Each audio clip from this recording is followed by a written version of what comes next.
just do a casual intro. Yep. Nothing crazy. I appreciate you coming down today. I know you got to work later, so thank you for coming out. No worries, man. Appreciate that. All right. What's going on, everybody? This is the Let Me Say It podcast. We're powered by 1990 Studios. We are in 1990 Studios, and with me today, I have none other than Bradley from Typhoon Sound. I appreciate you coming out, making time.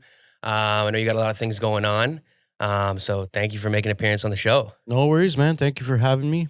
Big up Ninja, big up Junior B, big up everybody from Scarborough, everybody from Toronto, and yeah, man, big up everybody. Hey, that's the way to start it, yeah. But right now we're sitting with Bradley. Full disclosure, he is my cousin, so yeah, that's how we got him in here. That's the connection. Family. Had to take some coffee in there. Yeah, let's just kick it off early. Let the people know. I want to start out from the roots. Like, what was it like?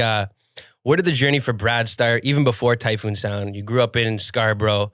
What was it? What was the start of the journey? What was it like growing up? And then what got you into music? So from the start, I was actually not born in Scarborough. I was born in North York General Hospital. My mom, your aunt, and my dad, your uncle, lived at Don Mills in Shepherd. See, I'm gonna get some history now. I didn't even really know this stuff. I was like not even born. Yeah, so I was born there, and then we moved to Birchmount in Shepherd, and then I started my grade school at a school named Holy Spirit, and we lived in Ontario Housing, Bay Mills, inside there, for probably two years.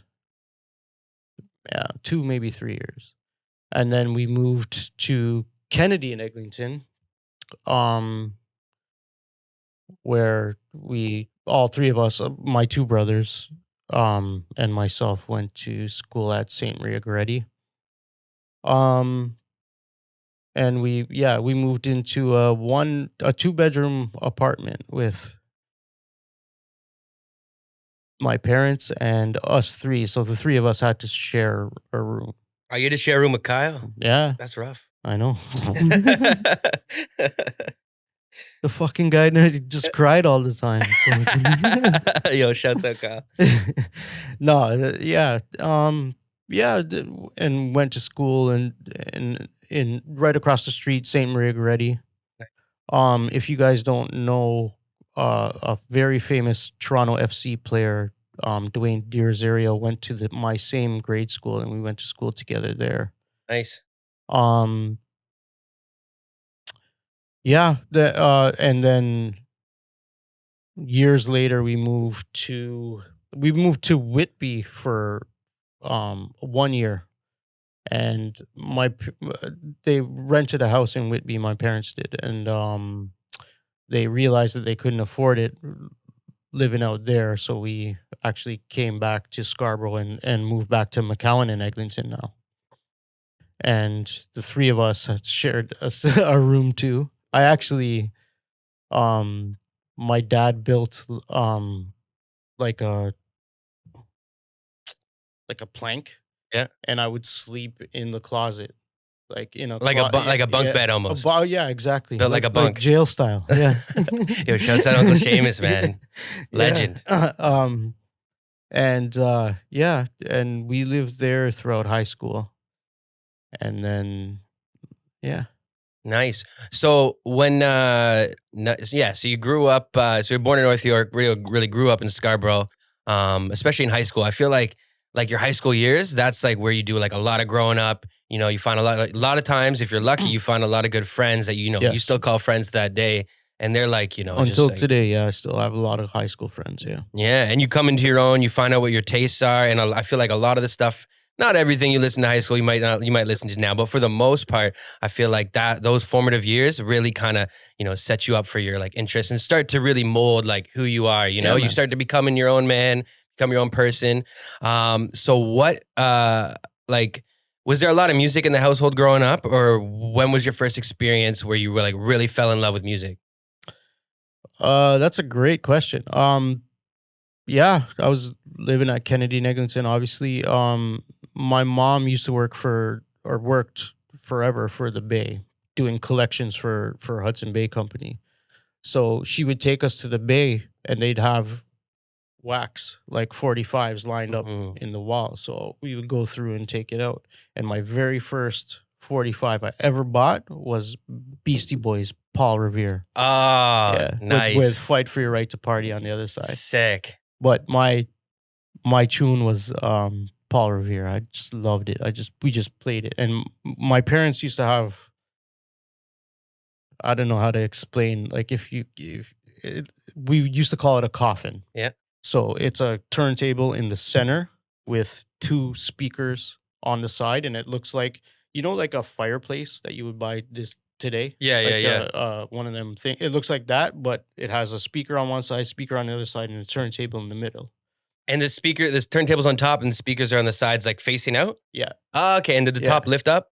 it did. Yeah, I yeah. feel- It yeah, was I like think a coffin. Yeah, I don't know if my mom exactly. had one, but she had, I can't remember now, but I remember. I know Auntie Aunt Julie? yeah, Auntie Lindsay had one. I know for sure, but I don't know if your mom had No, one. I but- think she had just a record player and then hooked up to like an amp and stuff like that. Yeah. Yeah. No, sorry, continue though. Yeah, but so my parents collected records for forever, like the Beatles, and my dad was into like Roy Orbison, if I remember. Roy Orbison and Yeah. Perry Como and stuff like that. So if I wanted to hear a song or put my song on in between theirs, it was I don't know how to explain it, like a pin sticking up Yeah. with a little thing that sticks out, and you lift the records and put them on top. Yeah. And when your song wanted to play, it would drop.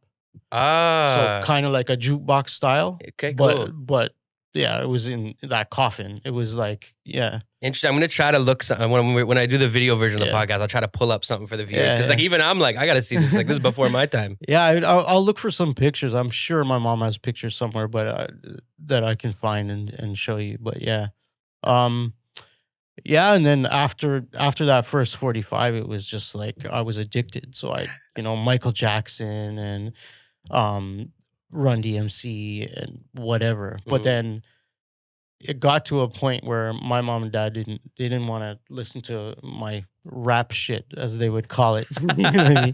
So I would start buying cassettes. So I would go out and buy like the new Run DMC, the new Ice-T, the new whatever, because I loved hip hop. Yeah. And all of my friends loved hip hop, and it was just like This was like the those times. '90s. This was like a big This time was for the hip hop. Very early. Yeah. Yeah. Like, yeah, very early. Very early 90s, sorry. Well, yeah, and then I went kind of back there, but like going into high school now, like I met my good friend Mike. I met him when I was in grade 9, he was in grade 11. And we had the same interests. So we talk about music, and he's like, "Yo, you hear this new Pinchers? Who's Pinchers? Bandolero? Yeah, I bought the album. You come, like, hear it." So I go to his house, and he had a few records, Mm. and I was like, "I have a few records too." So we Bring yours over. yeah, Maybe a little trade here. Take this. I'll Yeah. take this for a bit. and then it turned into we're gonna buy turntables. So we bought two like Pyramid or some, I don't know what the hell they were, but like, and they had pitch control so you could mix, Mm. and then a little realistic mixer. Nice. And so we just were like, okay, let's start a sound. So first record I bought was Wayne Wonder, Heal the World, in Warden Flea Market, Warden Woods Flea Market. Not Warden Woods, but Warden Flea Market, yeah. Just north of Warden. And then once you buy one, it's like, Game over. for me, that was my drug. I It's like never, you got never the did fir- drugs, but that was my drug. Yeah. Yeah. Got that first taste, and you're like, "Okay, I just need more. I need more. I need to collect Yeah, this." man. And I mean, it seemed like it was a worthwhile thing too, because it was the beginning of like, a long, continuous, that's still going on DJ career. It became a way you put food on the table. And it just, at the end of the day, it all related back to your interest. And it was just something that you really fell in love with. Exactly. Yeah. No, that's sick. Yeah, man. So was this the start of Typhoon Sound with you? This is Mikey P, right? Yep. So was that the start? When did you guys like call yourself? When did you come up with the name Typhoon Sound? Like when did you guys say, okay, this is what we're gonna be, this is what we're gonna do? And was it just you two that started it? It was just us two. Yeah. But Mike came up with the name. Mike, she's like, "What do you think about this?" And I was like, "Yeah, we'll do that." And we hadn't even played a dance yet. So, and then it got to, "Oh, you guys have all these records. Mm. Come and play my basement party." So it was all like basement parties in Scarborough. Everybody knew us because of that. And it Yeah. was like, and then we were buying like sound tapes, which means um sounds would record a live dance, Okay. and not on a 90-minute cassette, and then you listen to it. So like we were looking up to sounds like Red Flame and King Turbo and Super Fresh and these sounds, and we were like, I want to do that. Mm. This is wicked. Like I love this. Mhm. So we started doing it, and it just grew from there. Yo, it just came to me. I'm just thinking about how interesting that is. Because back nowadays, everyone has Spotify, everyone has playlists, and you're going with people. Everyone's got a playlist that they have, or they're in the tuck, or they just have their music on their phone. Yeah. But back in the day, if you want to throw a party, it's like you need to have a physical copy of stuff. And you got to have a variety too. If you're having a party, you can't just play like your personal stuff. So like as like a Yeah. DJ back in the day or selector, that was like a big thing. Was like you had to build your collection out. And like I imagine would people book people because they're like, yo, this guy's got like the sickest. We're gonna get into dub plates and stuff later, but Yeah. just starting out with like just having a good collection of variety and like even like your sound probably, because like you said you were developing a sound at that time. Yeah. Find out what you really like, what spoke to you, and like putting that into your music. But yeah, what was that like? So what was that like at parties? Like it was like trying to book somebody. Like was it really just like you had to have like a sick collection? And like, were there DJs No. that like, they just got like the same records, they're playing them all the time? See, that's the difference with us, was that we started buying old. So yeah, we had a couple new songs and whatever, but we had the old. So mom and dad were their kids were throwing a basement party. Mom and dad were upstairs going, "Holy shit!"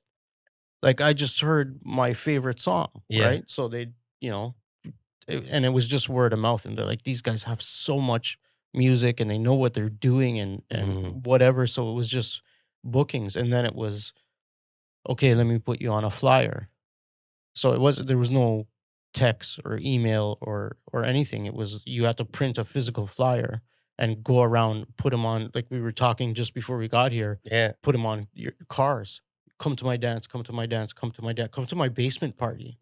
Or it'd be like in high school, they'd just go and use the photocopier and just copy flyers and hand them out to everybody in the high school. Then your whole school comes to whoever is having that basement dance.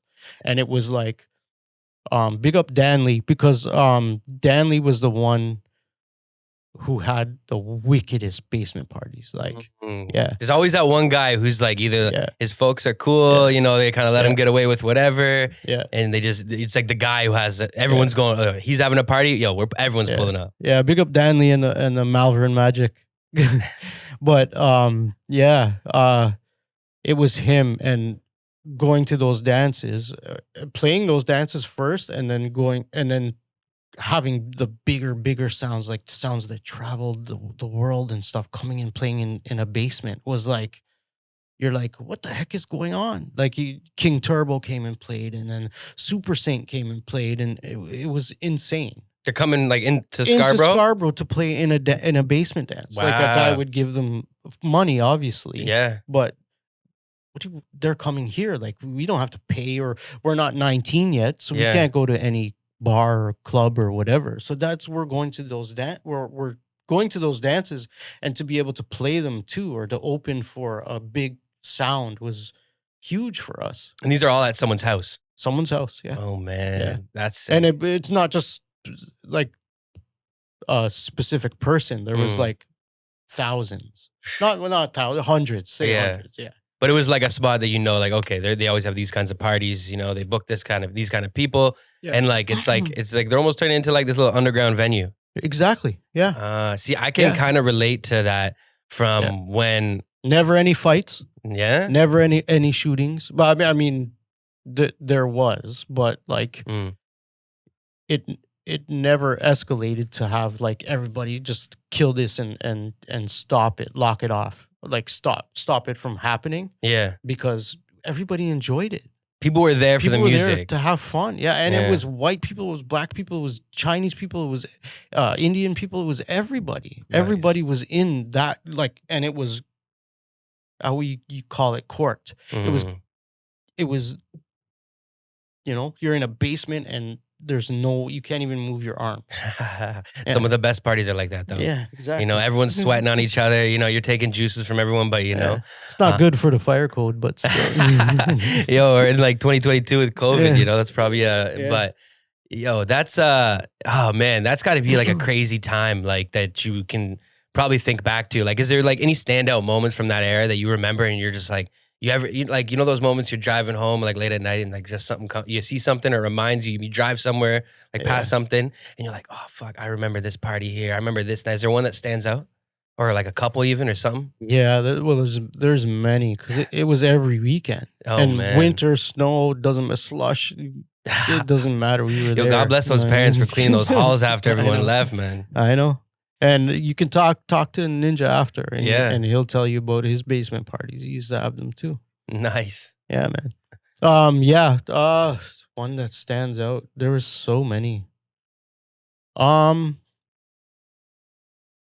Yeah. At one point, the guy Danley I was talking about, we playing in his basement, or yeah, King Turbo came and played in his basement, and at this time I think it was 91, maybe 92.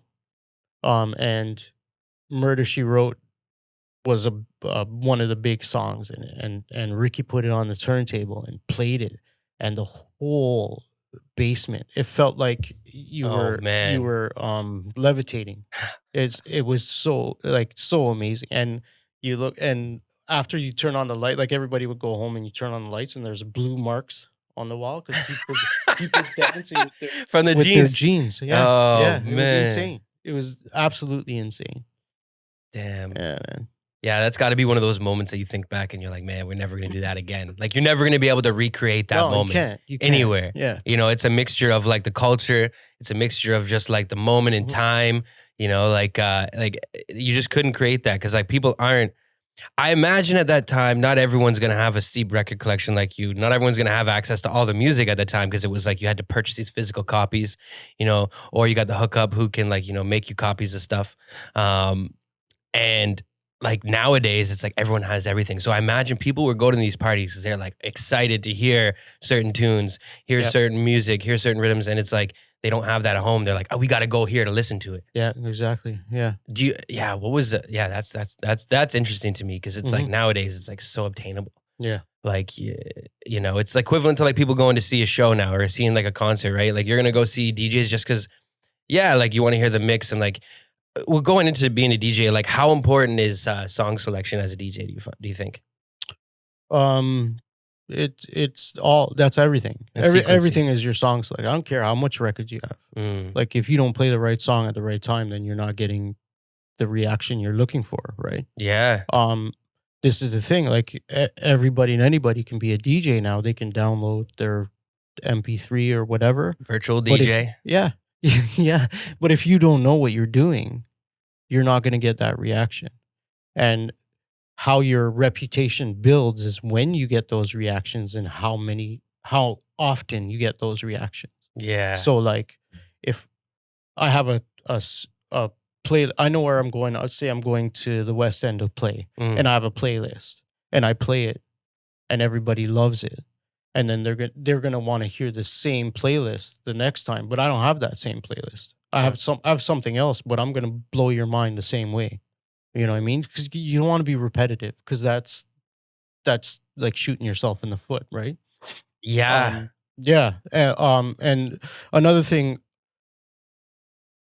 you download your MP3s, yes. Mhm. I mean, that's like, that's, I know, and I've progressed with the music. Mhm. But there's nothing like going to Soul King Records, going to Henry's Records, going to Mellow Music, going to the Play the Record, going to all these different record stores and finding something and looking at it and looking at the date and looking at who produced it and looking at whatever.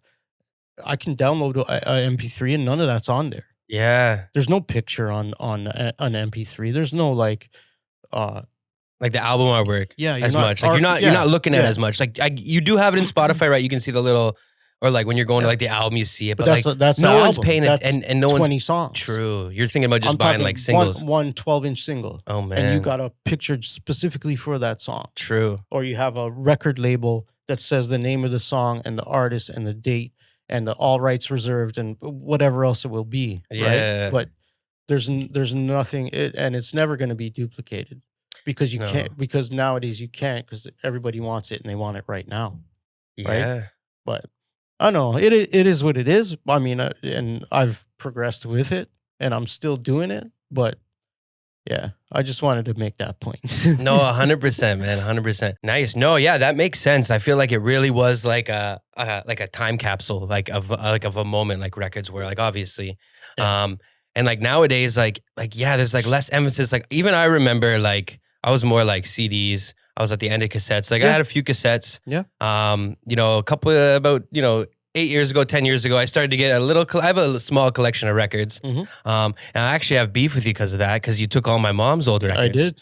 So, I remember I got them like, in my basement. I know. I was like, yo, mom, when I was getting into DJing, and I started just like with a computer, with Tractor, the whole, that route. Yeah. But then, I have 2 turntables at home, have a couple records. I'm dog shit when it comes to like trying to mix vinyl, and I don't have a great selection of music to like do it. So I don't really do it that often. I'll just play certain records that I like, and just for listening. But I do use it because I use Tractor Scratch, right? Yes. So like that's fun. Not that I'm a scratch DJ either. It's just, messing about in the basement. Yeah. Like I play more in like the dance music world, right? Like definitely a different style, but like I can definitely relate to like, when you're playing a party and like, having to pick the right records or the right songs, and like sequencing that and like, and I remember there was like in like the 2010s to 2015, there was like this moment where like, dance music was huge, had this big kind of blow up, and everyone I knew was like trying to become a DJ and like, doing these streams and shit.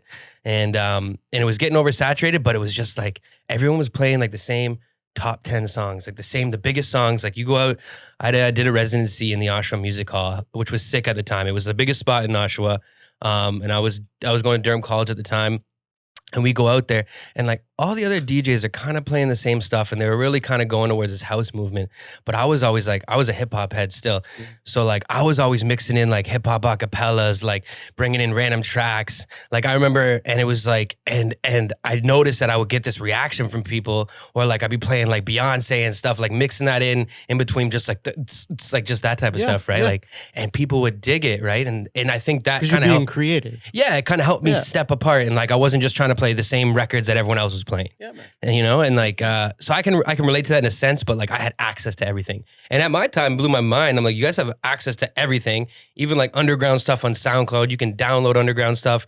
Bandcamp was big, but people were still just, the top 10 beat warp tracks, like everyone's trying to play them first. And like it would annoy me when like someone at the beginning of the night would play like, or someone later in the night would play like a song that someone already played at the beginning of the night. And I'm like, there's so much music now. Back in the day, it makes more sense that you might have an overlap because so many records, but probably not though, right? Like if you're a DJ, you're a good DJ, you're not playing what someone else played before you, right? Never play back somebody's song. Yeah. Ever. That's like the unwritten must.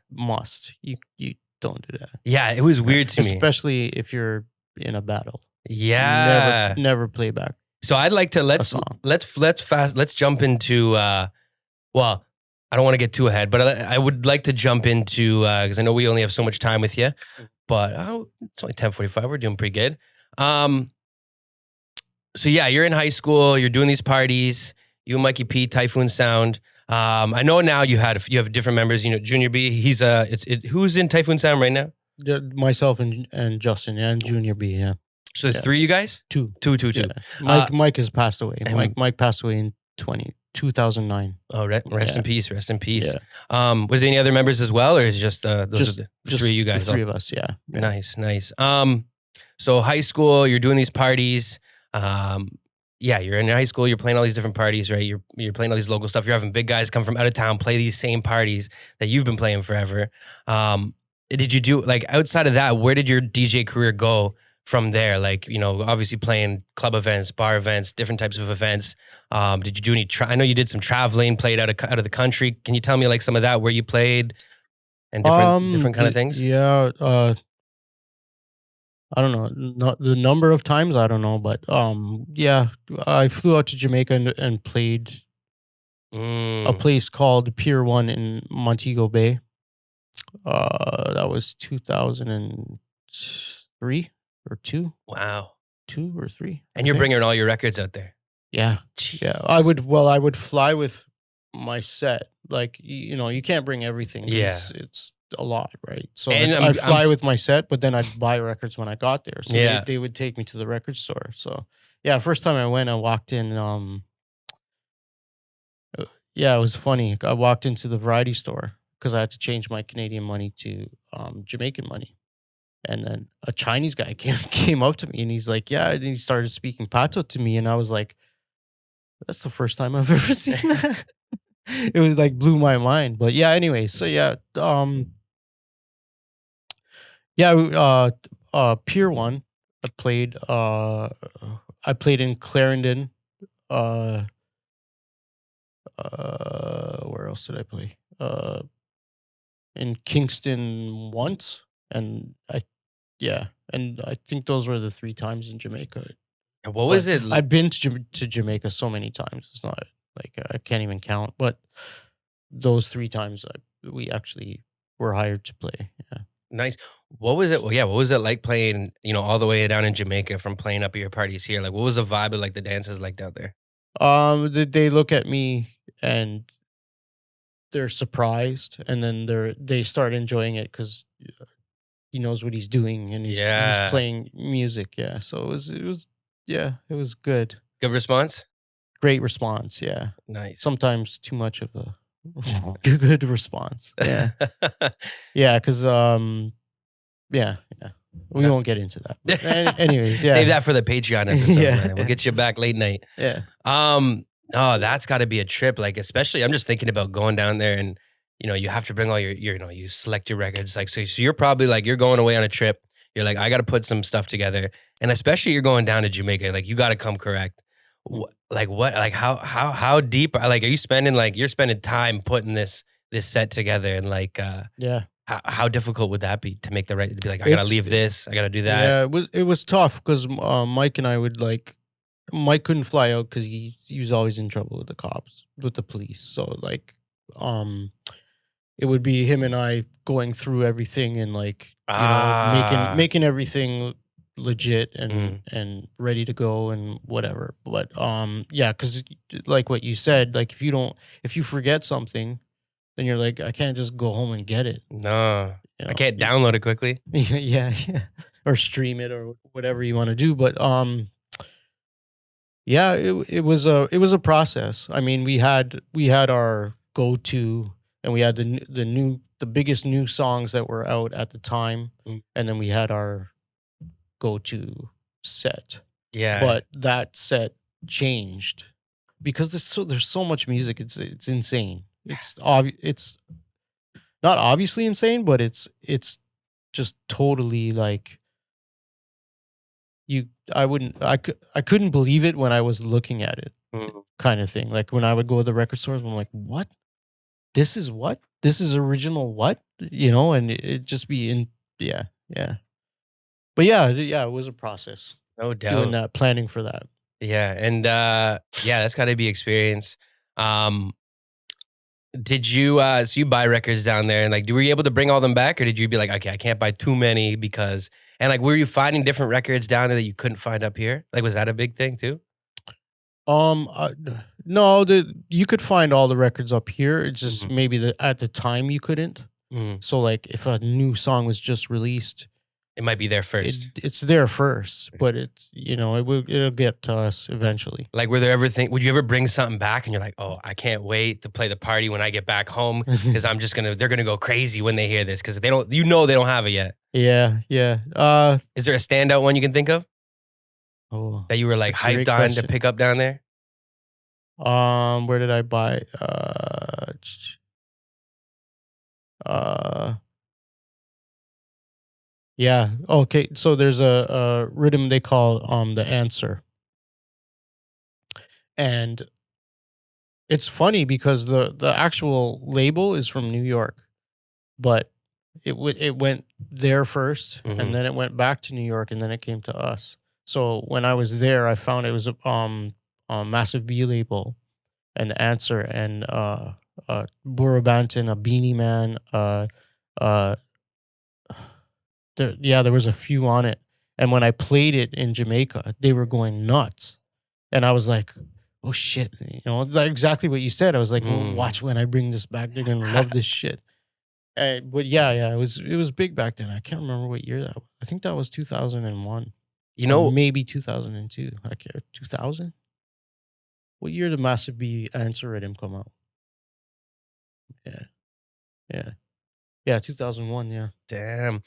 Yeah, man. What was that? That's got to be a trip. Like, you're bringing this back and just to like watch the reaction. I feel like if it rings off down there and people like it, like the home of this music, you bring it back home. It's like you already know, like it's gonna go crazy. yeah. No, that's sick. That's sick. When did you? So you said you started out. You were really into hip hop, playing music in the house. What got you into like reggae and dancehall music? Mike. Mike. Yeah, he had like a Shaba album. He had Bandolero, Pincher's album. Mm, He had a couple, maybe Tingling. I think he had on 45, and I was like, this is amazing. But no, sorry, we got to go back. mm, No, he didn't get he that didn't happen. But it happened, but I'm forgetting. My friend Ryan used to live like four houses down from my best friend Wesley. And he is Guyanese Jamaican. And his dad had Love and Deer albums. And he's like he want to make you laugh because he's a comedian, right? mm. He's my friend, but you always want to make people laugh. So he play these songs, and you're listening to it, and it's like so one of them said, raise your hand and tell me your panty size. And, and I'm like, what the Yeah, fuck is this? And he's like, it's Love and Deer. This is my, like, this is yeah, what, Jamaica. This is the reggae music. yeah. And I was like, oh, okay. He plays songs like Wild Gilbert, because Gilbert was a storm that destroyed Jamaica. So that Love and Deer came out with a song called Wild Gilbert, about water coming in your room, and the dish ran away with the spoon. And, it's Yeah, a play on words, but it yeah. was about that, right? But comedy, but in a serious matter, right? But yeah. So that was my first experience, and then listening to Ron Nelson, 88.1 CKLN every Friday, reggae music from, what was the time frame? It was maybe 10 till 12 or something like that. So every Friday, 2 hours on the radio. You can't download nothing. You gotta you gotta fucking be live and listen to that shit.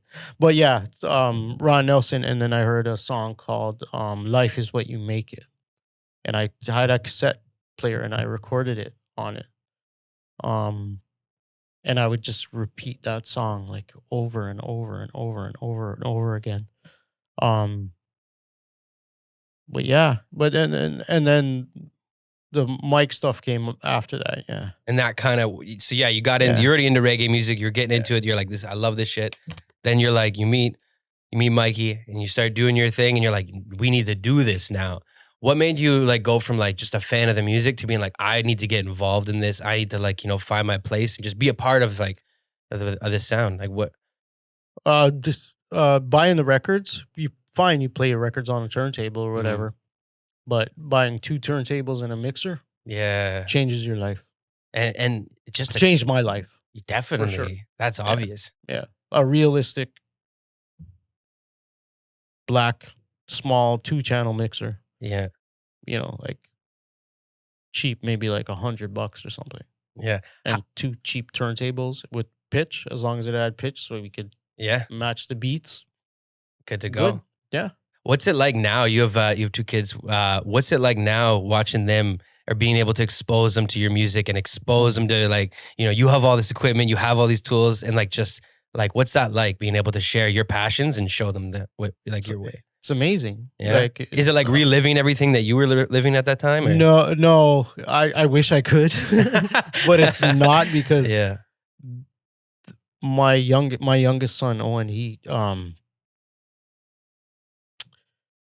can download a song and like take the song and Ah. he'll chop up the song and press a button and be like, like Bradley, and he just knows. He knows too much. Like He does. I'm like, right? you're a producer now, right? Like, what are you doing? Yeah. Yeah, but he's only 8 years old. But it's still like You can see the spark though when I see the spark in both of them. Yeah, Yeah. but yeah, they get excited and they'll be like, "Oh, can we go downstairs and play on your thing?" I'll be like, "No, you can't touch my stuff." Yo, not unless Get Dad's your own. around. Yeah. Get your own, man. You need No, a job, son. yeah, odd times they'll go down and I'll watch them play. Yeah, Nah, they love it though. that's got to be like a cool moment because like I remember as a kid, what got me into music. I remember like my dad be working late and it'd be like me, my mom, my brother. He's in like he's still like a baby at the time. I was like probably like 4 or 5, and I was just like getting into whatever. This is like my early memories that I can like really remember. Yeah. And after dinner, my mom would be like, okay, like she'd probably be trying to clean up, but like first she'd say like, we'd go in there and be like, let's play some music. Yeah. And like my favorite thing was to like be able to pick the record and then put it on the turntable and just like drop it down and hit play. And then like, we'd be banging on pots and pans. We'd be doing whatever. I remember, I don't know why I remember this, but I remember being a kid and like, I remember thinking like, I don't know if I talked to my mom about it, but I was like, oh, like maybe when the family comes over, we can play in front of them. But I'm just like playing like drums on like whatever and like dancing and stuff. And like, I don't think we ever did, but Yeah. I was super hyped on it. So like, I can imagine just like how like informative that was for me. And like the 2 records that I always go to was Thriller, Michael Jackson, and it was a Queen album. I can't remember which one. It was an early Queen album. Another One Bites the Dust. Yeah. And it would always be those 2 that I would always play. Yeah. But so that's got to be interesting to see like your kids now like kind of take an interest in it and just get hyped up. Be like, Dad, we got to go down and play. We got to go down to the basement. Do they have they started to like do a little DJing like with you? Like if you showed them like how it works, how to count BPM, how to like how to transition, how to go from track to track and all that stuff, like pay attention to the intros and not too deep, so much in depth, but like just teaching them the basics of this has 100 BPMs and this one has 100 BPMs, but now you got to match it up. So you like give them these and be like, all right, figure it out. Yeah. And they know the basic. Okay, you got to match the kick to But this. now with the controllers, it's just a trigger, right? So it's it's not physically a lot moving different. your hand and speeding it up or slowing it down. It's just boom. Oh, it's off. Boom again. It's on now. Like hitting the sync button? No, just queuing it up. Cue. Yeah. Yeah. No, nice. Yeah, I use I got Pioneer XCJs in the basement. So I'm just running USBs. And then I have my 2 turntables, but I just got the one set up now just for listening and then sampling. Yeah. I'm getting into sampling more, sampling actual records. Yeah. Now is like my new thing that I'm trying to like get into. So I want to I know the Curtis Flea Market has a I don't know what their selection's like, but I do want to start getting more into that. Because that's kind of fun. I've been there once, I think. Yeah? Yeah. I don't think I got anything though. No. But yeah, I don't know. No, that's cool, man. So yeah, going back to your DJ with Typhoon Sound, and explain to the listeners too, because a lot of people they might not know what these are. But like, you played any dub clashes growing up? Put together, no, but informal. Informal, yeah. So you'd be playing a dance, and then at the end of it, we'll go 1 for 1 or whatever. Clash with Ninja a couple times. He used to do the layer clash, which was huge, and he'd invite different sounds to come and battle it out, and he had a trophy and everything at the end, and I got it in my basement. Let's go. Let's go. You got to hold on to that for now. Yeah, Um, Now I've seen on your IG, I've seen you post like clips. Like I know I've seen you have various dub plates from artists like John yeah, Holt. I saw. yeah. That just rings off from the top of my head. How'd you go about like getting these? Like, cause I seen you post a bunch, like more so back in the day, but I still see you post like the video of them doing it. Yeah. How'd you go about getting these dubs? And like, do you have like a nice selection of dub plates right now? Um, I don't know. I was just asked that question if how many dubs I have, but I don't know. Maybe I have 200. Oh, okay, so you got a I don't lot. know, but I don't know exactly. Like whatever. But Press yes, vinyl or just MP3 and wave now? MP3. Yeah, Mm. yeah. Um, first, so it's again, it's an addiction. So first one was Mike and I knew an artist named Michael Buckley that was coming down, or that lived here. Sorry, excuse me. He lived in Jamaica and has a couple big songs that a couple hit songs. So Mike, I wasn't able to go, but Mike was able to go with. I think he went with Junior B. I think he went with Justin or somebody, and got Michael Buckley to do a dub plate for us. And then after that, it was because we used to have MSN Messenger. Shouts out MSM, man. And yeah, so we used to talk to people in Jamaica, um, and send them money via Western Union, or there was no PayPal, so like it's Western Union or MoneyGram, I think. Yeah, But my one was Western Union. But we used to send them money, and then they'd send us dub plates. sick.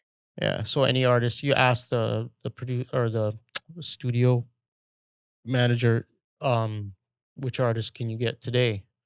Because they're all over the place in Jamaica and they're everywhere. So yeah. You got a standout So one we start. that's your like favorite that you're like, I can't believe I have it. Or I'm so hyped on it. I'm sure there's a couple, but you got one that you can think of? Yeah. So we voiced Luciano. No, let me start with yeah. We'll start with that one. Luciano. So we started buying dubs, and we linked up an artist named Tristan Palma. And Tristan found Luciano, and he got Luciano to sit down and play his guitar. And we have a dub of him playing his guitar, singing Serve Ja on his guitar with Tristan Palma doing the backup vocals. And every time I listen to it, I'm like, how the fuck do we have this? Like, you can't, like, no, I don't think anybody in the world could think of having Tristan Palma back up Luciano on playing his guitar Is a one of and one. singing that song. Like, it's not a one away song, but it's like But a no one's gonna have this copy of this this recording. specific thing. Yeah, yeah. Uh, And Mike and myself, we used to we'd go back and like listen to older songs, and take the beats from the older songs mhm. and make the artist sing on those beats. So like there's a excellent singer in Toronto named Blessed, and we love this beat, but we love the song called Traveling by Burning Spear, and we could never get the beat for it. So I had to chop up the the the intro, chop up the everything, and put it all together Yeah. and get it. Um and then once we got it, Blessed, we first artist we got on it was Blessed, and he and Mike, I actually wasn't there either this time. My brother Kyle was there. Ah, So Kyle and Mike go to Malvern, and they go into this basement studio. And they give him the beats, and Blessed's like, yo, I have a song for this beat. And Mike's like, okay, sing. And the song goes, don't flinch, typhoon gonna go pinch, we go shot you from Malvern to Jane and Finch. And like, it's when I heard it, I was like, what in the heck is happening right now? You know, Yeah. it was just that, it was that good. And it's like our anthem, you know? Yeah. And yeah, every time we play it anywhere, it always gets a response. Typhoon no walk with So 22, yeah, them gun That's the gotta be cool. girly. yeah. Yo, don't flinch. Typhoon gonna go pinch it. We shot you from Malvern to Jane and Finch. Don't flinch.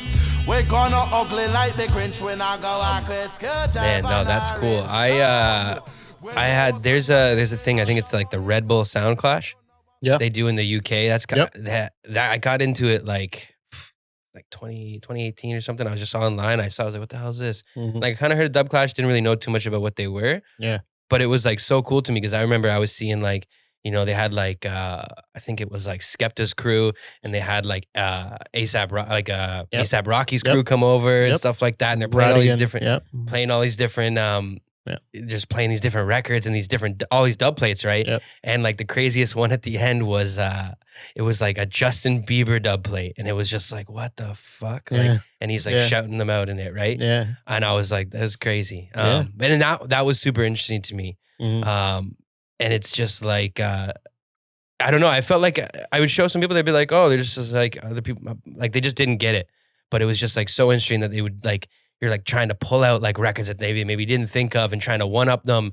And like that's also when like I realized also how important sound selection can be, right? Because like especially in a moment like that, like not that I ever played in one, just playing club events, but like pulling it out at the wrong time, maybe having to make a switch. Someone plays something a little harder, and you're like, oh, like this was gonna be good, but you just played that, and you just got the crowd in this different momentum. So I either need to bring them back to my side or Yep. one up that sound. Yep. It's really interesting to me. I have a It's just like a freestyle battle. So yeah. if a guy says something, you got to say something better. You might have to go off what he If a just guy did. does something, yeah, or if he does something, you got to show him that you can do that plus better. Yeah, you might have Right. a rhyme in your head or a set in your head, but you Yeah. got to switch that up because he just Yeah. brought up something topical in the moment. Yeah. And you're like, oh, what? Now I gotta like call you out on your Yeah. shirt or something like that. Yeah. Or like a guy plays a John Holt song against you, Yeah. and you get like, I have a better John Holt, so I'll play that. Right you know? after, and it's like they Yeah. were hyped, but they're gonna be really hyped when you pull this out, and Yeah, especially if it's a exactly. dub, right? Yeah, Because it's yeah. like It's a those. I think it's a they're all dub competition. plates only, right? When you're playing like a sound clash. Nice. No, No? not necessarily, but that's the That's the move. premise of it. Yeah. Like the really good ones, they're only playing dubs. Yeah. And like I see some like I check out your mixes. I know you'll have some like dubs only mixes, Mhm. which is like super cool. Because that's more of like not everyone can play that selection of music because they don't have those dubs. Like Right. even Yeah. if it's And like if you listen to somebody else, you want to hear what they have, and you'd be like, "Oh, that's wicked," and you Yeah. enjoy it the same way. Like, yeah, Yeah. And I see like you would get an artist, right? So would you help other selectors, other DJs in the area, like get dubs as well? Like if you had someone voicing a dub for you, would you like of course. how'd that kind of work? That puts money in the artist's pocket, Yeah. which is great, and it gets them their songs. Yeah, so I've a few hip hop dubs I've gotten lately for other sounds, but yeah, Nice. yeah. So like Lords of the Underground, Oh. yeah, Chief Rocka, yeah, Montel Jordan. Okay. But I didn't get it for myself because it's not my thing. But yeah, Nice. So yeah, so you so where were we? Yeah. So you've played all over. You've played different events. What's Typhoon Sound doing nowadays? nowadays, everything. Well, just after COVID kind of screwed everything up. But we were doing online stuff, but now we're back into it and doing it. We got every one. No, he's not doing every second Tuesday, but one Tuesday a month they do art on a Tuesday, which is we play the music. There's comedians, artists, chefs, whatever, every in Scarborough. And then every weekend there's something, and it gets to be a lot, but it's okay. Yeah, so like it could be anything. Like the 12th I have coming up, DJing in Scarborough again.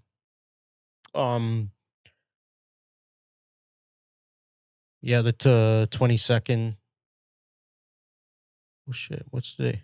It's 14th, 13th. Yeah, so the 22nd. Another thing. just there's so many different things. Like, yeah. And you DJ out, like you also like obviously have like a regular job, but you also DJ like weddings and stuff. Like, it's Yep. still a business. Yep. I hated DJing weddings. I actually DJ'd wedding. And I came at just a friend of a good friend. His brother's getting married, and I did. I Yeah. hate DJing weddings. Me Like, too. yeah, you do too. But you're like, But the they money, they pay good. Yeah. No, yeah, Is what it is. You just gotta smile and nod. You know. yeah. What's but you still go out. You still play like your sound, your music. You still do events where it's like you're doing what Yep. you want to do. Yep. Would that be like Art and Tuesday where you get to play more your kind of style of stuff, Exactly, or you yeah. catering to a certain sound? No, that's us. Yeah. Okay, I gotta pull up to one of these for sure. Yeah. Come, definitely. man. It's a great time. Yeah. No, definitely, man. Yeah. Oh, let me know what day you want to come, and then I'll get you tickets. Yeah, no, I appreciate that. Hey, man, I support. I'll pay cover, man. No, man. You're not gonna pay. You're my cousin. Hey, yo, appreciate it. How important would you say music's played on your life, like to date? Like, how important has it been for you? Like, I know for me, for music's almost like an identity in a way, right? Like, it's like when people talk to me, I don't always. I'll talk business. We'll talk about what you do, but I'm always just like I want to talk about music. I want to talk about stuff surrounding it. How important has music been in your life? Well, it's up there, man. Like, yeah, it was it was an everyday thing. Like doing what we were doing before. People were coming over all the time, and it was always records, always music, always talking about music, always um what's the next hit song? Did you find that song? Can you find a song for me or whatever? Mm, It's yeah, from probably 95 to now, it's been every day. Like yeah. something like, my there's no like my day is filled with music, and it doesn't matter what it is. It's filled. Like I have to when I drive to work, I have to listen to music. Mhm. When I'm at work, I have to listen to music or a podcast. Yeah, I'm the same way, man. Like I can't not have it in my life. And it could be whatever. It could be hip hop, it could be R&B, it could be Yeah, soul, it could be whatever. But majority of the time it's reggae music. nice, Yeah. nice. That's my music. Hey, no, that's sick, man. Yeah. Yeah, I definitely have a variety of music that I'll listen to, and I listen to a lot of podcasts now for sure. But no, there's probably not a day goes by where I'm not listening to mostly hip hop. I'll be honest, but I like to go down different rabbit holes. If it's summer, I'm a vibe guy, so like depends on like the mood, like what we're doing. Like if you're coming over to my house and we're having a barbecue, especially. Like I'll be honest, I'm more into dancehall and reggae music now, and I've gotten into it in probably like within the last like 5 years or so. I started to Mhm. really get into it, Yeah. and or even a little before that. And I think for me, it was like going to the club and like just wanting to like dance with girls and shit. Like it Mhm. was just like it just definitely like led Yeah. to that way better than like trying to listen to like rap music all day. Yeah. And like you come to my house now in the summer, it's probably going to be a mix of like a lot of Larry June. He's a Bay Area rapper, and probably just like reggae dancehall classics. I Yeah. like the old stuff. What was I listening to? The Joyride rhythms. I love. I have this. I think Yep. there's like a 10. I found this like 10. It's like 10 tracks, but it's like they have Silver Cat, Mhm. Beanie Man, and I got into that. I this have a summer. funny story about that. Yeah, tell Sorry me. to cut No, you off, jump but in. This is what yeah. it's about. This so that rhythm came out. Can't remember what year it was. What year Joyride Ninja? 96. So there's a record store named Treasure Isle. Eglinton and say Oakwood, yeah, area. So that rhythm came out, and they're like, no, I called them on a Sunday. They're like, no, we're closed. I said, yeah, I need the rhythm because I gotta play. I gotta play it. Like, no, we're closed. So I said, I'm coming there now. I'm coming from Scarborough. I'm coming there now. It's a spot you've been to a million times. A million times. They know you. As soon as I get there, they give me the songs. They don't like ask me if I want it or not. They know what you want. They know what you like. So let me go back and Yeah. So when you go into a record store, they just play the songs. So if you want it, ask for it, they'll give it to you. They wouldn't even ask me; they just give it to me. So for that rhythm, it's maybe Bojo Beanie, 1, 2, 3, 4, maybe six 45s. I made the guy wait for me and hold the door open. And I went on a Sunday, drove by, went, gave him the money, and he gave it to me at the door. He's like, I don't even want to "No." be here right now. Yeah, dude. exactly. He's like, "No, I don't want to be here." I said, "All right, I'm here for this. This Yeah. is what I want." Yeah. So anyway, go on. No, that's sick. Explain. Some people who aren't into reggae music and dancehall, they might not understand what a rhythm is, and like why you'll hear like people might call it a remix, right? Nowadays, like, oh, they just remix a song, but like, what is the what is like the what is a rhythm, and like what is and like what makes it like which makes like them so special? Okay, so that's a great question. So let's take, so they're producers in Jamaica. So let's go back to the 80s, and we'll say King Jammies. King Jammies made the sling ting rhythm, and they were the first to introduce digital. So his name was Bobby, and he called himself Bobby Digital because he was the first to be like a digital metronome instead of a live band playing the beat. So he would do that, and then he would make one. So say the sling ting rhythm, he made that beat for Wayne Smith, and then more artists would come to the studio. He would pay the artist a one-time pay, and make them sing on the same beat, and then cut it on 45. So the artist would just have that little money, and he would duplicate it, and make however much money he would make off it. So that's one of the reasons why dub plates became big, because the artists weren't getting paid by the producers, and they wanted the DJs to pay. You get a specific song for your sound and whatever. Anyways, so yeah, so it would be a producer makes a beat, Mhm. and then he would call or get like, say, I know Chris. He's a good singer. He'll come and he'll sing on this, and they would sing on it and make it, give Chris his money, and then they would just sell it. And then the we'd get producer would make all the money off selling the all copies of it. All of it. They own every flipping thing, That's which has to change. And I think it has changed, but it I don't know. The artists signed their life away. sheesh. Now, I mean, in hip hop, I can think of it. There's a lot of instances where they're hardly trying to pay the producer, or the beat maker nowadays. Exactly. They want to do it all themselves. They're smart. It's smart, They're but getting smart. but at the same time, some of the artists like they'll come in, they'll work with the producer, and they won't even want to like credit them unless they're like a Oh. big producer. Then they want that tag, right? But like, say like I have an artist come in, engineer their session, make their And they don't even make give their you any beat, credit. and then it's like they'll try to give you the smallest piece of the pie. Yeah. Which I feel like music's such a collaborative thing. Like you usually work it out. But I've seen that happen a lot. So it's interesting to hear like from the other side where it's like the producers are the ones jacking all the artists, taking all their work and just paying them for a verse and then see you later. Yeah. Which is like interesting because I feel like I've seen a lot or hear a lot of stories nowadays, especially in like hip hop. I mean, The reverse can happen. yeah, but the sad thing is, it's poor people. That's Poor people, like you're gonna give me $300 today. yeah. I can go and buy food, or I can pay my rent. I can pay my light bill. I can pay whatever. They see that Oh, dollar now. okay. They don't see like if I just make a percentage. Once it starts coming in, I'm gonna have Exactly. more, but because they need it right now. Yeah. No, that's not cool for sure. So what? So I guess they're just making these copies of these different rhythms, getting different artists on there. What made them so popular? Where it's like there's certain ones that like people have. Like, do you have a favorite rhythm that you just like? This is one of my favorites that I go to. Like, It's hard to answer that question for me. I there's mean, a lot. I can answer him Yeah. because I know he told me 1,000 times his favorite is Stalag. Yeah, but my favorite.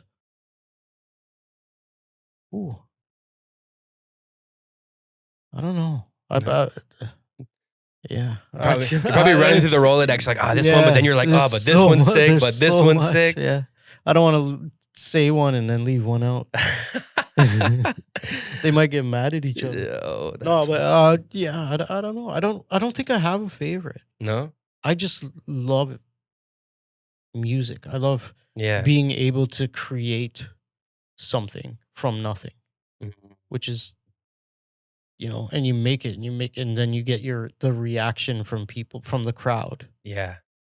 Imagine like making a cake and everybody going, "Oh, that's so good," and you're you're Hey, the shouts out best. Regika. Yeah, it's true. Yeah, man. Yeah. No, I feel you. Like I remember Yeah. when I was DJing, there's a couple moments that stand out to me, but it was always like when the party's going good, maybe you're jumping in after somebody, and and just to change the pace of the room, or like you pull in a track, or like you pull it in for a second, then put it back, like maybe you have an acapella in, and then it leads into the actual track, Yep. and then you just hear people go like, oh, like they didn't expect it, and then Exactly. they're just hyped, and you like know it's gonna ring off, and those moments, I was always looking for that to like Yeah. be like, okay, I'm on the right path, or if it's like too mellow, like I hated going at the beginning because like warming it up. Sometimes I didn't mind it, but like I like to just hit those moments where like you can like surprise someone. Like I remember I was playing in Oshawa at the music hall again. Mm. And when they had this stupid party, I hate these parties they would do. They were like these weird themes, like paint party and shit. Okay. So it was like big in like the dance music, EDM thing, whatever. Yeah. Which I was like, I hated. Like I always was trying to mix in like bass heavy, like dubstep, but like really like dub music, not like this like Skrillex stuff, which people Yeah, would yeah. probably think of dubstep. More like like Mala, or like really like this underground stuff where it's all about those low end sounds, and Right. like the percussion plays a big sense in it. Yeah. Or like I'm trying to mix in some sick random like hip hop acapella or hip hop track, Mhm. or even like a mainstream like rap track, but just like switching it up from what was going on. And I'm in Oshawa, and I know the crowd pretty good. We've been playing this for like a year now. Like every Friday night we're playing there. And there's like a group of us DJs, right? But they throw this party, have this promoter come in just for this party, bring these girls in, they're dancing, spraying paint. And like I would always go in and like, I don't know, like, and I would always, the What do people you would mean always, by spraying paint? like they like literally they're- have paint and they're spraying it on the crowd. Paint. Actual paint. Oh, so they're not like on a canvas. No, it's a paint party and they spray people with paint. Everyone wears all white and messy. I was Okay. always like, I That's those the part, first time I ever heard that. yeah, it's Yeah. weird, man. It was like a weird thing that they would do. Like I used to play government, shouts at the government. You know the I played government. there, yeah. Yeah, we used to play. You played in the Orange Room? Redemption, yeah. We played in a couple different rooms. We did Acid Lounge, Haven. The big room we played, which was Chroma, which was Yeah. the old Orange Room. Yeah. And that was Played like the with crazy. Qbert, DJ Qbert. Sick. Yeah. That had to be experience. You meet him and stuff? Yeah, yeah. Man, what was it like chatting with him? It was different. Like Yeah. I had so many questions, but you can't get them out in 5 minutes, right? No, Yeah. people are drinking or doing Yeah. their thing. But Yeah. to go back to what I was saying, so Yeah, go on. I remember. No, I don't want to interrupt you, but I remember this moment that was sick to me. It was like just like knowing the crowd and knowing the environment is like everyone's playing this like house music and like they like it because I guess it goes good with them spraying the music and the girls and stuff. But like the crowd was like they're into it. They're all fucked up anyway on like whatever else. But like I know it's gonna ring off. And I play one hip hop track, play this. I could see them starting to get into it, and I like was just mixing, and I would mix into like back into some house music or whatever, and it would be okay. And then the promoter taps me on the shoulder, and he's like, "Yo, stop playing rap music, stop playing hip hop, just play. We need bangers, blah blah blah." And I was like, and then it pissed me off, so I'm like, okay, I'm gonna double down. So right after that, I go right into Lamborghini Mercy by Big Sean. Perfect. Pull it down right at the chorus. Whole crowd jumps up, starts singing it. I look Yeah. over. I'm like, I guess they don't mind it. Slam it back on, and it's literally like no music's playing on the ground. They're Yeah. just singing the chorus. I'm looking at him, slam it back up, and like he came up to me, he's like, "Oh, never mind, you're good." I'm like, "Bro, like leave me alone. Like I know what I'm doing." Yeah. And it was just like those kind of pivotal moments made me feel like, all right, like that. I'll think back to that day sometimes and just be like, that was fun. Yeah. Like those little moments where it's like, because it's about making the crowd move. Like I'm not worried about what the promoter wants. I mean, they're paying you. Mhm. Worried about whatever else. Or I was trying to like, not to like, I was always just trying to like, all right, these DJs are playing this. Let me play something different. You know what I mean? And not Yeah. trying to just do that. And I imagine with like back in your day with playing records, it was like, like it was probably was it I don't know, was it harder or more difficult to like stand out? Because like was it like everyone wanted these to get these records, or was it like important to you to like try to play different stuff, or was that like the emphasis of the best DJs were trying to play different stuff? Well, not different, but um, because there's so much. Mm, There's like so much you can pick and choose from. Like you can go to the '60s and yeah, take a song and destroy the dance with a song from the '60s. Like that's the one great thing about reggae music is it's from that then until now it's the same shit. so much Not the heat same though. shit, but like the same reaction you'll get from the crowd. Um yeah, and that's where dub plates come in. Mm, So my if Beanie Man makes a new song mm, and I say, okay, I need you to sing that song, but sing it on this beat for me, and then that's what separates you from the other guy.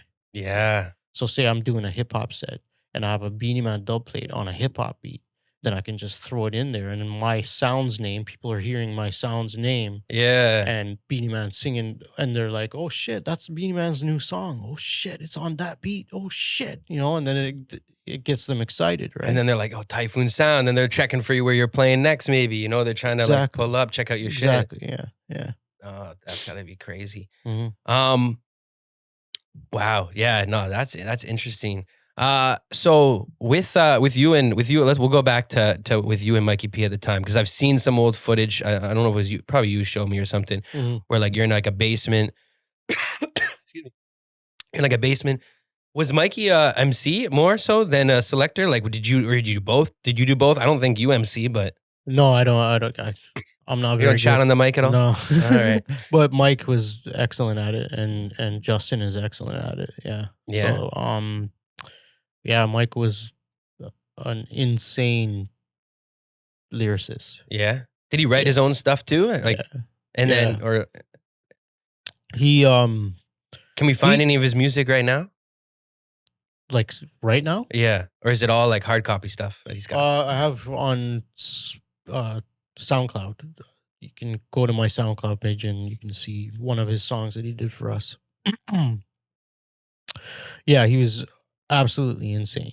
Like you listen to the lyrics, and then it's deep, and Mhm. then it gets deeper, and then deeper, and then you're like, holy fuck, what the fuck's this guy saying? Yeah. Yeah. I mean, when he went to jail,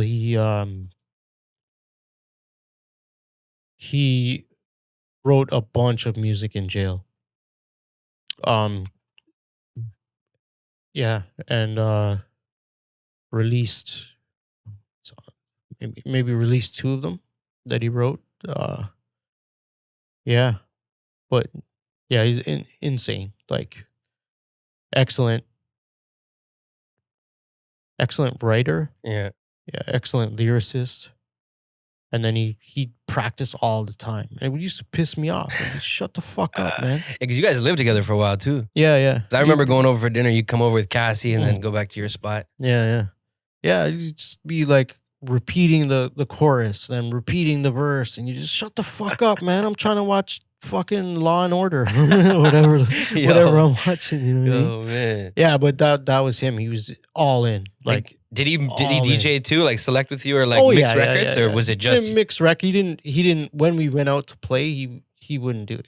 he'll just help you select ahead of He'll time, he'll line go up on the the playlist, microphone and talk on the mic. and then jump on the mic? Yeah. What's the relationship for a lot of people who don't know? Like as a DJ, like I think of a DJ, I just think just from like I just think like, I think either you're just playing music, maybe you're like a Qbert, you're a scratch DJ, you're like craze, Mhm. What's the relationship for a DJ and an MC? Like like coming from like in the reggae sound, in like dancehall music, Mm. like a DJ, is it usually a selector and an MC, right? Or not all the time? You can do both, yes, but you can also have two or maybe three or four if you want. I mean, only one person can talk on the mic at once, right? But Mm. yeah, the relationship in reggae music in sound system culture Sound system culture, yeah. is the selector and the mic man. They have to, it's like one unit. I can remember playing with Ninja. uh where were we? Toronto somewhere. Anyways, me and him were like, it was insanely. It was like a perfect, like perfection. It was going. I have this. I have this. I have this. Yeah, yeah. Da, da, da. Crowds going crazy. Da, boom, boom. People running up. Wheeling it back. Wheel it back. Yeah, spinning back the song, like play it again, Yeah. and da da da. And it was like that one. Timeless was the place. Yeah, Yeah. Yeah.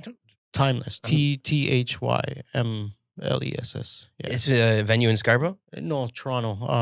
I feel like Queen Street. it was around until not too long ago, wasn't it? Or am I thinking Yeah, something yeah. different? I Yeah. think Is it still around now? I think so. I'm not sure. Yeah, I'm not too sure. Sounds familiar to me. I think so.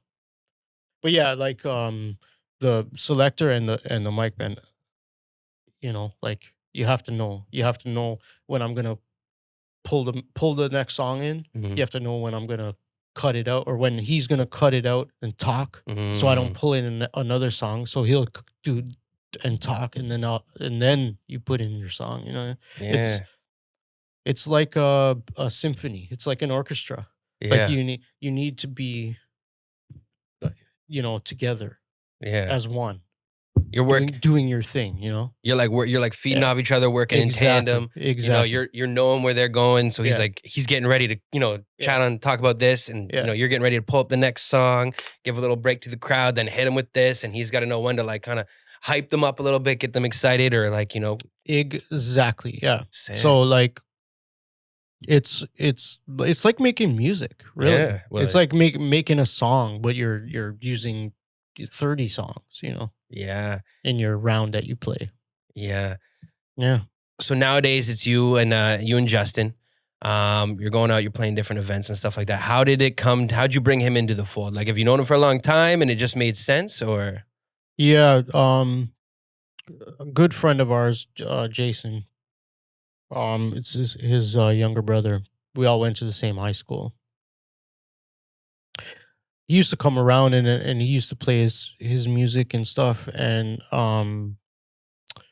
when Mike and Jason went to jail the same time, I was like, "Yo, come play the sound," Mhm. because I need somebody. but then, but then it started from there, and then it was just nonstop, and Nice. then it just grew, and like we'd each get the events, go to the events. Like if we got paid $5, I give him $2.50. If he got paid $5, he give me $2.50. It was just like that, right? Yeah, yeah, it was amazing. It still is amazing. Yeah. He's one of the best selectors, best mic man I've ever met in my life. Yo, I gotta get. Yeah. Hey, if he wants, I have to get him in here sometime. Yeah, Talk get him about in his here, story. man. Even get the Yeah. both of you on. You guys can talk about stuff together, Yeah. interview him. But Yeah. no, that's sick, man. It seems like you've built you've built your sound. You obviously like stand behind it. How long has Typhoon Sound been a thing at this point? See, we're 92 started. Sheesh. So 2 turntables. Started in 91 really, but 92 you started buying turntables and a mixer and started playing dances and Like, stuff. So This is like 30 years now. yeah. Wow. Fuck it, I'm old, man. Yeah, I was thinking about it. I was like, I didn't want to say 30 years, but I was like, sorry, dude. You're that's literally like I'm 32. That's the same. That's 2 years younger than me. Wow, that's crazy. What's your collection like at home with with your records? Like how big is your collection? Like, is it a room? Is it 2 rooms? Is it the whole basement? My basement, yeah. If you had to guess, how many you think you got in there? I don't know. He went through it just now. I don't know. Just too many to count. But I still got Thousands, thousands, yeah. thousands. Yeah. Like 10,000. You think? Yeah. Could be. I don't know. Do you have a lot of doubles too for like when you're like juggling or anything like that, or not as much? A couple. A couple. That's it. Yeah. Yeah. So you're not like a juggling as much or like doing like crazy like. Would you say like you're not essentially like a scratch DJ by trade? Would you say or No. no? That's more in like hip hop and stuff like that. That's for them. That's No, I don't. Yeah. I'll throw a couple scratches in here and there, but I'm not a scratch DJ. No. fair. Yeah. Nice, man. What's it with the record collection? What's it? Because like I only have a couple, but what's it like? I mean, you having to store it, you probably gotta like take some thought into that. Because like I remember I was watching this video of Biggie was doing an event in New York, and his DJ was like fucking up, but not intentionally because it was so hot that the wax was actually melting, and kept skipping and fucking it up, and he was like getting mad at his DJ, but it was so hot, and he was right in the sun. Like, what's that? You know what you do to stop that? What do you do?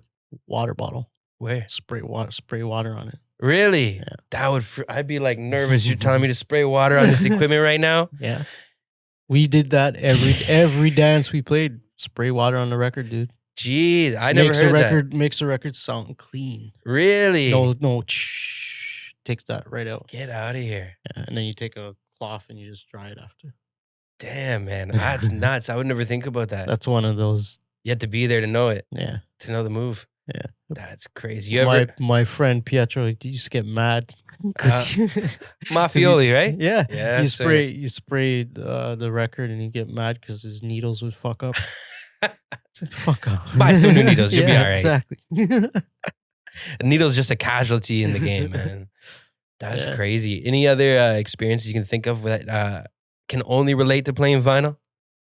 That like the younger generation, the new age of DJs that are, going digital, only know digital, that they don't have to worry about other than carrying a shit ton of crates up.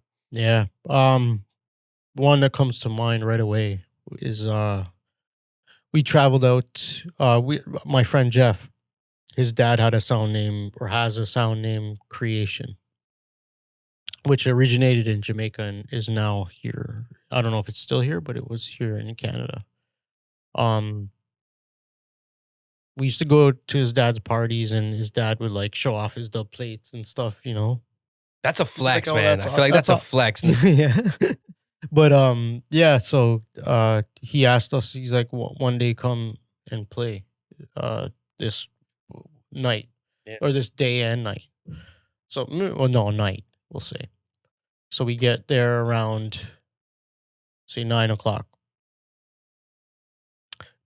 It's empty. Whatever. So then we just start playing, and we're playing our records. And these people are looking, and they're like, "What the fuck is going on?" They're looking at like it was they're watching a movie, because it was a Filipino guy and a white guy playing this music, and it got to the point where everybody was drinking, obviously, and then with these type of dances, it goes till the sun comes up. It's not like there's no stopping. So it's probably like 6:30 in the morning, and they're bringing us like ackee and saltfish to eat for breakfast. so Mike and I were like, holy shit, this is crazy. So it all ended, and then they were up there like, how in the hell do you know this music? I said, just love. It's love for the music. And this was all vinyl. Yeah. And they had their sound, like Creation was a huge sound. They had their records and stuff. Their guy who's an asshole, their selector.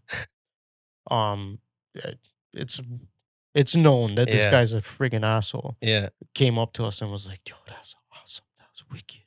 And he never compliments anybody. But he had that respect where he's like, he had to. He couldn't, because we're playing on his sound. Like he's the selector. I mean, it's just dad. Yeah. But he's the selector for the sound. But he was like, holy shit, guys. Because we were playing like, again, like when the early morning starts, you're playing 60s, 50s, 70s. You're not going past 80s. You're fitting the vibe of the room, the vibe of the time of the party. Yeah. It's all old people. Stuffers like winding down, and you want to just kind of. And it's the most amazing feeling. Like being like, you're almost like drunk on the vibe, because it's high. It was so like a high. Yeah, man. That's one instance, but there's a few of those. Man, no, it's like you're curating the party, and like to get that respect from somebody who's like normally like not one to like big up somebody, and they come in and they're like, all right, you're doing this the right way. But I imagine it comes from, because you are doing it the right way. You're coming at it from a place of passion. You're not just like jumping on like a trend or something that's catchy, or like wanting to be goofy about it. You genuinely like the music. You genuinely like, you and your friends genuinely listen to it, and you like kind of put And you this respect. and you respect. You respect where you are and what you're doing. Yeah. Like, and you always got to have that. You always got to have that respect and that, like, what, even if you're going against somebody in a battle, you always have to respect them. And like, it's never like serious. Like, you can't act like that, because if you act like that, you're not going to get hired again. It's like, be humble, you know? Yeah. Be humble, or you're never going to play here again. And come with the right records, though. Yeah. You don't want to play the wrong thing. No, that's it's just an interesting thing, because just the time frame is like so different. So it's like, yeah, going back to just streaming now is like, anyone can have anything, but like you have to go out, you have to dig and find, certain sounds, find these old stuff, especially for you when you're playing at a certain time, and you were saying you were going back and you're looking for like 60s, 70s, 80s stuff that's not like in like the mainstream kind of like but I imagine a lot of people at these parties is like, they hear it and like they might not even think of it, but they know it because like their parents played it in the household growing up, right? Exactly. Yeah. And they're like, oh shit, I haven't thought about this in a long time. And then they're getting into it. And These it's are like, great questions to ask him. oh, but yeah, we're gonna go into it. He'll yeah, no, he'll give you the good stuff. Hey, that's what I'm talking about, man. That's what we're here for. Yeah. But that's amazing. That's what I like too about a good DJ, is like just not trying to play to the crowd, obviously. But you're not just like going for like the low hanging fruit or like this and that. It's like you want to surprise them, you want to take them on a journey, and pick the right stuff. Again, it's work. Yeah. Like, as much as you love it, like, it's work. You're spending, it's still work. You're working for these people. You're trying to get these Yeah. people to enjoy themselves. That's your True. job. Yeah. It's your job that night. It's your job for that 15 minutes or that hour or whatever set you're gonna play, right? It's work. Definitely. Yeah, no, that's man, it's got to be a trip thinking back to what like those parties were like to what they are now. Like obviously it's like a different, people are older, you're older, you're never going to have those same, I'm sorry, you are older, but I'm just saying, you're never going to have like those rooms that you were in where you're like creating those moments is like, you can't recreate them. I think too with like social media now is like everything's like, I'm thinking back to when I was playing stuff, like there's a few and far between. There's some sick nights. There were some sick events that we did. But like with social media, like everyone's trying to show everything to look like this big polish, this big hype event, this big thing. Back in the day, it's like, what? You guys had like Polaroids and film. Like no one has a phone to snap pictures on. So it's like if you weren't in that room that night, You don't know. you're not going to get it. Yeah. You're not You're gonna not going to understand. Damn. I don't care how many. You could take fucking 3,000 pictures and 10,000 videos. You're not gonna feel that vibe unless you're there. Yeah. And I feel like that also makes it so much more special. And it's like word of mouth. So it's like people hear about like, I forget who you were saying, the one guy, Danley, who was like known, right? Yep. It's like people, you're not going to see videos from that night on Instagram. There's no Instagram. There's no social media. You're not going to, you might see, people might take some pictures with their friends and see it, but like they're not going to be on for people to like find. Yeah. So it's like you're hearing about this from word of mouth where people are like, yo, this is a spot. Yeah. You're going to hear this. You're going to hear that. They always have someone good playing. Exactly. And it's like nowadays, it's like people are going on their phone, like, what event's tonight? What's the biggest event that's in town? And there's like, can I watch it online? Can I watch it on? Oh man, I think COVID did that for a lot of people, and now they're like, oh, like I like these like online events because they don't want to leave their house. But it's like you're never gonna have a moment online that you're gonna create with the people in that room. And I put it to like making music because like I love getting in the studio. I got my little home studio. I had a music room at the old studio, but I love getting into like that room and it's like what we create in that moment with like, whether it's me and I got a buddy who I make a lot of beats with or whoever, like what we create in that room at that time is kind of like, we might be watching something on TV, watching like a movie. We might, let's sample this from this because we're watching it at that time. Like it's just in the moment. Exactly. Rather than like something that we've kind of planned. Like sometimes, we might have stuff that you're working on, you bring into the studio, whatever. But like, the greatest moments are those ones where it's like, it just comes to you on the fly because you're in that space. Exactly. Yeah. And I imagine DJing in those events, there was a lot of that where like, you're like, oh, we got to pull this out. I got to pull this out because this is where we're going right now. This is the direction. This crowd, they're really hype right now. So we got to keep it going. Or like, how do we get them to move? Because like, they're the worst feeling is knowing what you got to play, but you forgot to bring it. Oh, and you, bro. I remember That's the worst. I remember tethering off my phone, downloading a track on my because I brought the wrong hard drive and I was missing a few things and just re-downloading them, but I was able to do it, right? Because it's this modern day. I wouldn't understand what it was like to not be able to like, oh wait, I don't have this record. I'm not gonna drive back, to my house and pick this up. Exactly. Damn. You ever have any what's your worst moment as a DJ that you remember? You're like, fuck, I'm glad I got out of this party. Like I have a few I can think of, but what was your moment for you where you're like, fuck, I'm glad that's over. I need to get out, or wedding event, any type of event. Oh, the fucking wedding. Every wedding you want to get out. Every wedding I don't want to be there. Because you get that one drunk fucking idiot with the dance floors, everybody's dancing and they want to hear a fucking slow song or a country western song or whatever the fuck they want to hear.